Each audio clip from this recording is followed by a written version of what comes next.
This is really opening up a different perspective for me about Elvis. Let's keep going. Let's keep going. Publicity about this, just the enormous satisfaction that Elvis got from seeing the look on the little girl's face. Indeed, Elvis gave away so much jewelry that he even traveled with his personal jeweler, Lowell Hayes, who brought along portable jewelry cases with him. A friend took me out to meet Elvis in November of 1968. And when I met Elvis, it was raining the night I met Elvis. He was in his backyard wearing a full-length mink coat with a hood on it, shooting a pistol at a target on the side of his daddy's office. Not a mink coat to the floor, shooting a pistol. Elvis, what you had going on? I mean, but honestly, it sounds kind of cool. Who do you know is outside in a full-length mink coat shooting a pistol at a target? Nobody but Elvis. The sheriff of Shelby County was teaching him or instructing him in how to shoot his pistol, which I think he already knew how to do. Over a period of the next year, Elvis was from the hood. Of course he know how to shoot a pistol. I went to movies with him and just kind of got to know him. And then in December of the next year, he called me on Christmas Eve and wanted to do his Christmas shopping at about 10 or 11 o'clock at night. And I took a briefcase of jewelry to the Memphian Theater. I went in and they told Elvis that Lowell's here. And he got up and we went back to the men's room. And it's an old story, but it's a true story. Elvis opened one of the stalls, folded down the toilet seat, sat down on the seat and said, "Put your briefcase on my lap." Set my briefcase on his lap and opened it up. And he went through my jewelry and selected very carefully pieces of jewelry for his friends and his family, his aunt and his dad, and other members of his family. And from then on, I was Elvis's jeweler. Whenever he wanted anything, he called me. I wonder how much money did that man make off of Elvis alone? Y'all, comment below a number. Listen, keep in mind, he had jewelry for himself, for his family. He gave random jewelry out to strangers. Listen, at this point, can somebody find me a friend like Elvis? I am looking for friends like Elvis. All right? That's it. That's it. That's all. Of the night or whenever it was, he called me. The first time I sold Elvis jewelry, I sold him jewelry out of an old Samsonite case, and my brother said, "You know what, if you're going to sell Elvis jewelry, you could have a nice briefcase." So he goes out and buys me, at that time, a $250 all-leather, wonderful briefcase, which was a lot of money back then. Well, it had a combination lock, and Elvis called me one time. I was on tour, and when I would go, I would fly in and out of the tours. I had a business to run in Memphis, so I always had a room in the hotel, so it didn't matter whether, I just got fly in. There was my room on the floor with Elvis. So when I'd fly in, the first thing I have is a briefcase with the $200,000 worth of jewelry in it that I've got to figure out. Well, if I'm going to have any fun, I got to make sure this thing is secure first. So I would take it and give it to Elvis. Well, he'd keep it. And if he wanted something, he'd call me, and I'd go open it up, and he'd get what he wanted. Well, one time he called me and he said, "Oh my gosh, is his teeth real? Elvis's teeth are beautiful. I love good teeth." "Lowell," he said, "what's the combination to your briefcase?" So I told him the combination was my birthday. And so he opened the briefcase and there was something going on. He needed something right then, That's how he was. And so then later I found out that he had torn the tag off and put it in the case. And I said, "Well, that's not a problem. Don't worry about it. Everything's fine." So from then on, whenever I would check into a tour or out of a tour, and this went on for several years, I'd give him my case. And most of the time he wouldn't call me. He'd just open that case up and he'd get something out, tear off the tag, throw it in the case, and when I get back to Memphis, I send him a bill. So it was just the most phenomenal I know it was because you made plenty of money. thing. It was just unbelievable. Elvis reportedly bought close to $700,000 worth of jewelry in the last 5 years of his life. Most In the last 5 years, so 700,000, we know for sure. Y'all, I still want your guess of how much total did he spend on jewelry. of which he gave away. I was sitting by the stage, and he came over to me and he says, he leaned over and he says, "Where's your case?" And he's up there singing, "Where's your case?" And I said, "It's right here." He said, "Set it up here." I set my case up on the stage, and he just got jewelry out of it, and he was giving it to people on the people on the front row that he was just giving away all this jewelry. So after the show, I jumped in the car with him. I never rode with him. I always rode in another limo. But when we went out the back door, I jumped in the car with him, and I said, "Elvis, I just wish I hadn't been here." I said, "You just spent a lot of money." And he looked at me and he laughed and he said, "Are you serious?" And I said, "Yeah. I wish I hadn't been here." And he said, "You know what?" He said, "I'll have to sing a little bit longer tomorrow night to pay for them." He said, "Okay, Lowell, don't worry about it." Elvis said it's nothing to a big dog. Elvis said, "I could do one show and buy your whole suitcase of jewelry." I know that's right, Elvis. Elvis's favorite gift to give was also one of his favorite things to buy for himself, a shiny new car. He would buy cars for his friends, but also for perfect strangers. On more than one occasion, Elvis saw people looking at new cars in a dealership, and many of these people were unable to really afford them. But Elvis would approach them and say, "Do you like this car? Because I want to buy it for you." Many stories are told about the cars that Elvis bought and then gave away.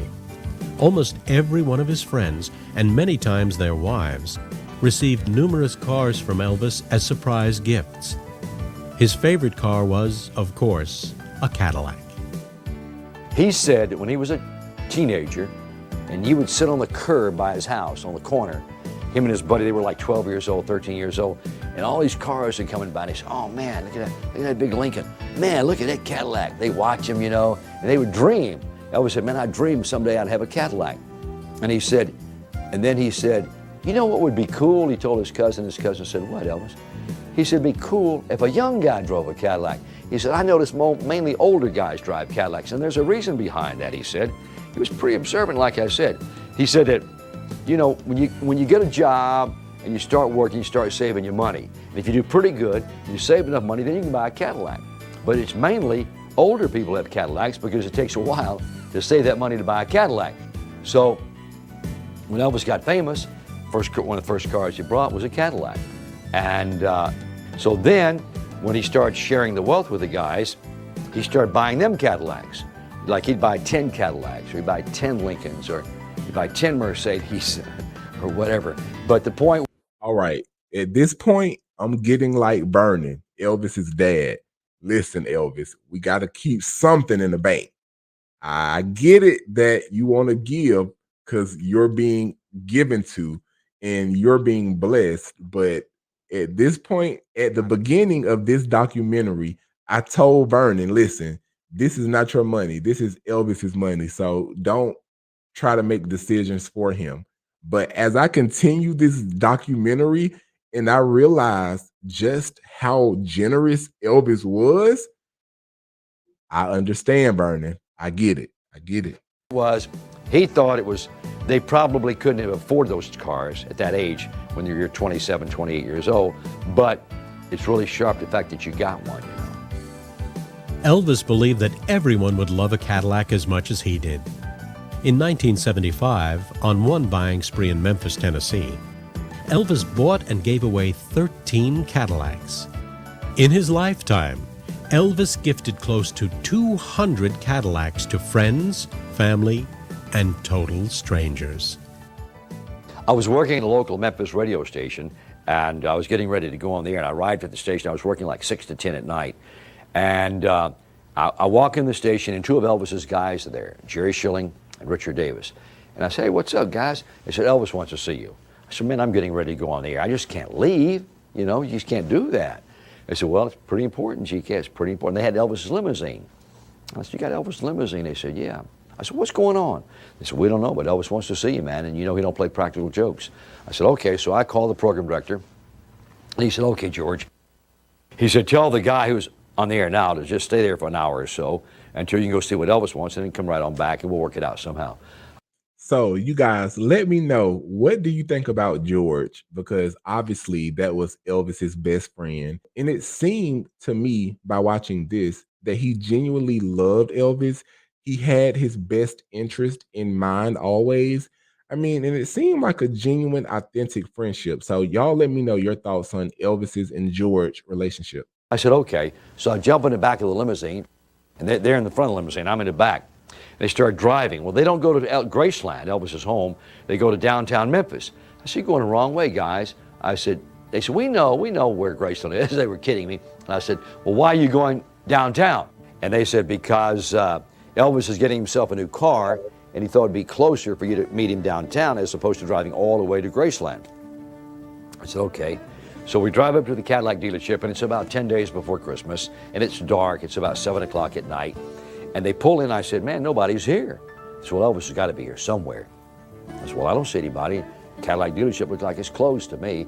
So we pull up, we walk up there, and lo and behold, the door's open. I said, that's unusual. We walk in, and all of a sudden, all of these lights come on. Elvis liked a big production, like all these lights on a movie set come on. And sitting right in the middle of the showroom was a 1968 yellow Cadillac convertible. Well, still, I'm thinking that's the car that Elvis is buying for himself, and he wanted to show it to me or something. So I walk over, and we called him E, and I said, hey, E, what's up? He said, stick out your right hand. Come on, E. I love that they had a nickname for Elvis. Listen, I give everybody a nickname, hence the name Pluto, which came from my family. But super cool to know that Elvis's nickname with his friends was E. So listen, I'm going to start calling Elvis E.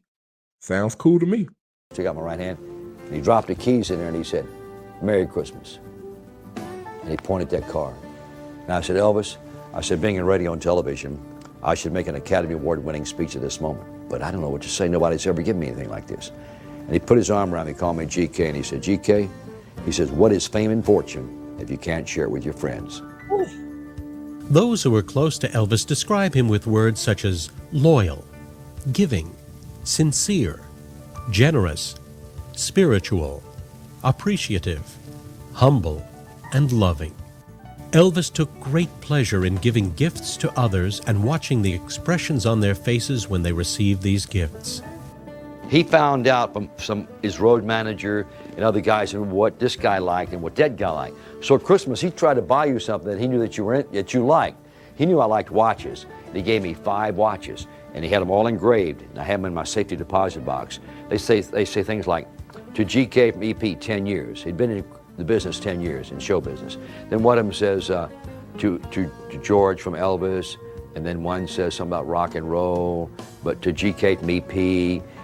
But he knew I liked watches, and so he gave me those 5 watches, which I still have hid away in my safety deposit box. But he gave me a lot of stuff, man. He gave me, one year gave me a stereo. But the first Christmas in 1957, I was there with him, he gave me a record player. It was like a 4578 33 1/3 record player. It's the kind where you open the top up, and he autographed, and it said, to GK from Elvis, Christmas 1957. He was so generous, man. It was. In many situations, Elvis's heartfelt sensitivity and insight were at the core of his gifts. Jerry Schilling, who was one of Elvis's closest friends since 1954, and later on a part of his entourage, lost his mother when he was only 2 years old. Jerry went to live with his grandparents, and then they died. Elvis felt great compassion for Jerry because he knew that his friend had never really had a stable home or family. Although Elvis grew up poor, he understood the great sacrifices his parents had made to make his life better. He understood the comfort that came with living in a warm and loving home. Because of this understanding and this compassion, Elvis bought his friend Jerry Schilling a house as a surprise gift. and told him, "Jerry, I know that you never had a home of your own, and I wanted to be the guy who gave it to you." Elvis was always there for his friends in good My friend won't even buy me lunch. What? times and in bad. Those who were closest to Elvis worried that some people took advantage of Elvis's great generosity, but Elvis always gave from the heart, genuinely, readily, and easily, not because people demanded or expected something, but because it made him feel such great joy to give. Elvis was always ready with a helping hand when a friend was down on his luck. Dewey Phillips, and most everyone probably knows this who follows Elvis at all, or really follows Sun Records, was a local DJ. Dewey was the first DJ to ever play an Elvis record. And he got behind it because he loved the music, and it was what Dewey also played what was called race music then. He would play Little Richard and Lloyd Price, Clyde McPhatter, music that really shouldn't have been played on a white radio station. That's the way that society looked at it then.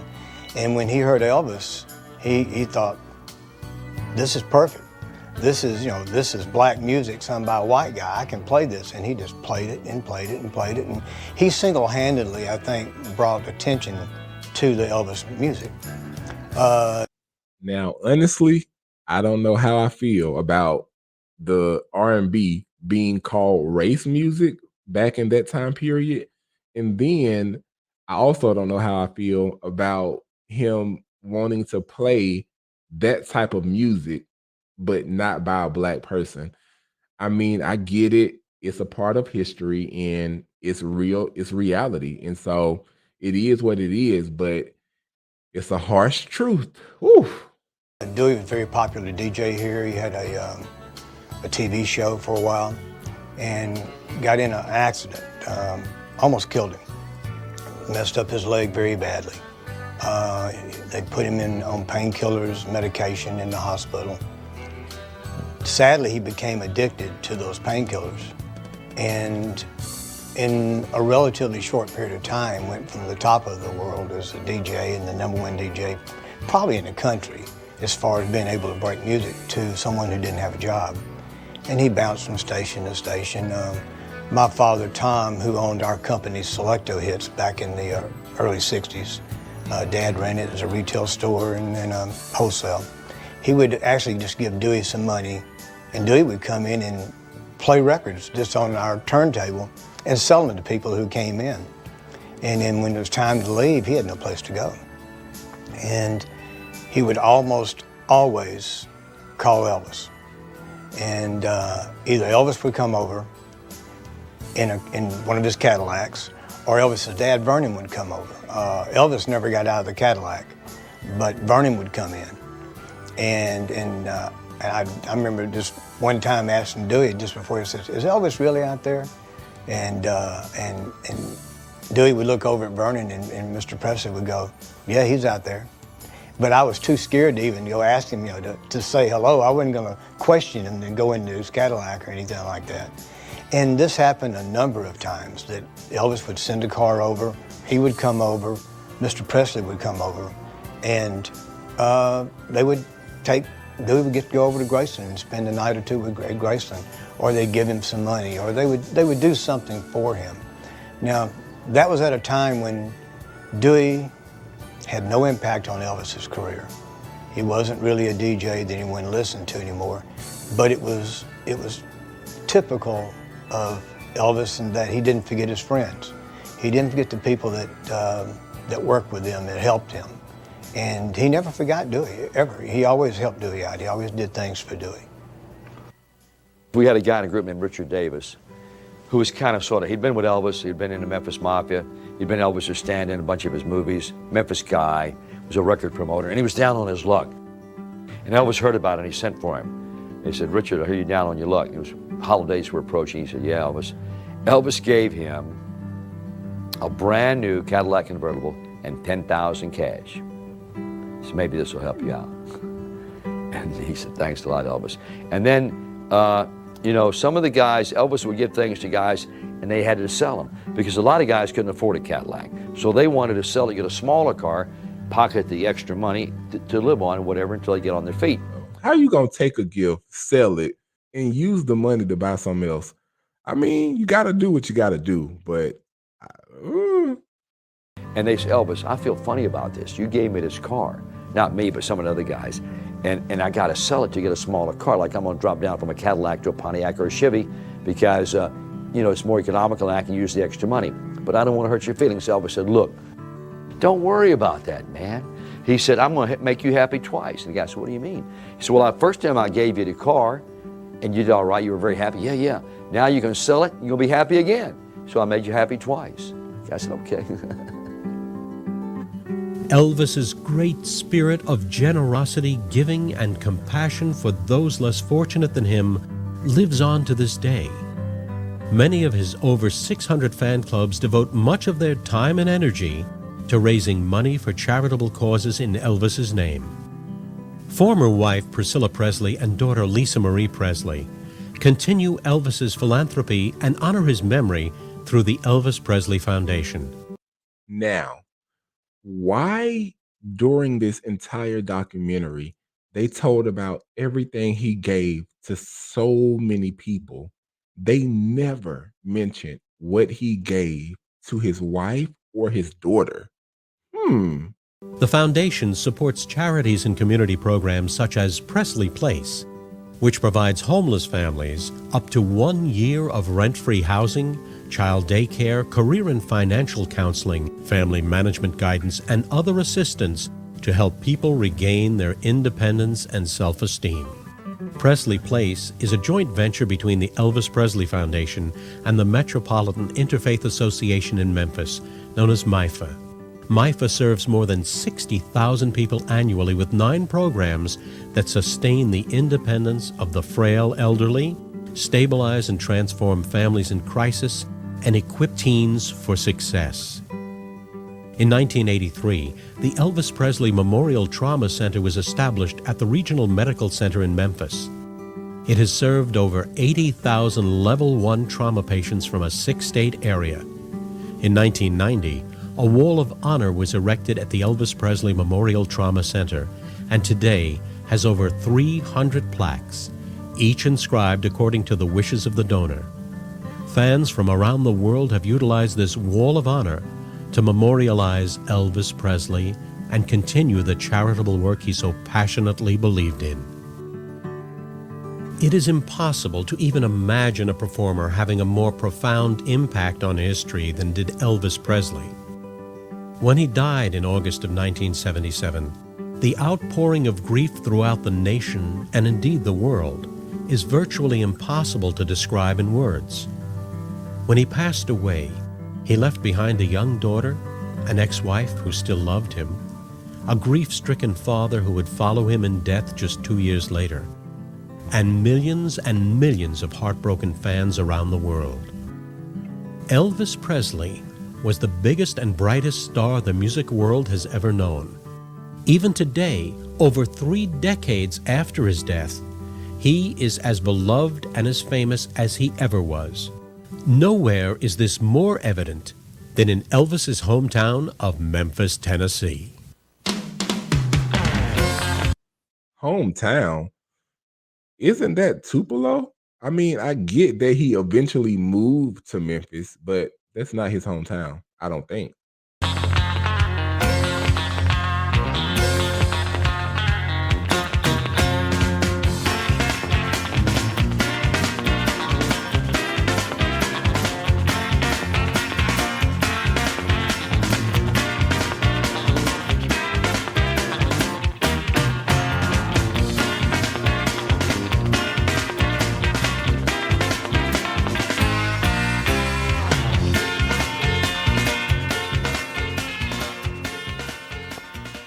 In his 42 years of life, Elvis Presley changed a great deal from the shy country boy who walked into a Memphis recording studio in 1953.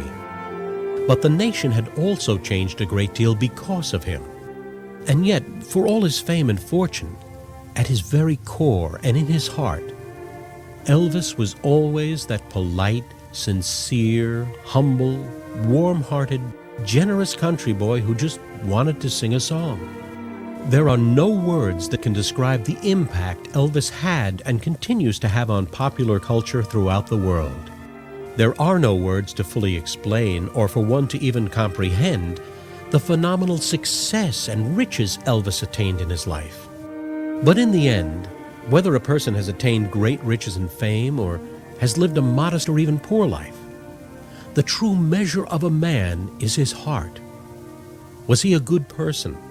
Was he generous, kind, giving, loving, sincere, humble, and honest? Did he touch the lives of other people in a good way? Elvis Presley was all these things and so much more. He used his fame and fortune to help others less fortunate than himself. Indeed, there is no greater gift one person can give another in this world than to give of himself. And for all Elvis has given the world through his incredible body of work, his greatest legacy to his millions and millions of fans was his kindness and his generous heart.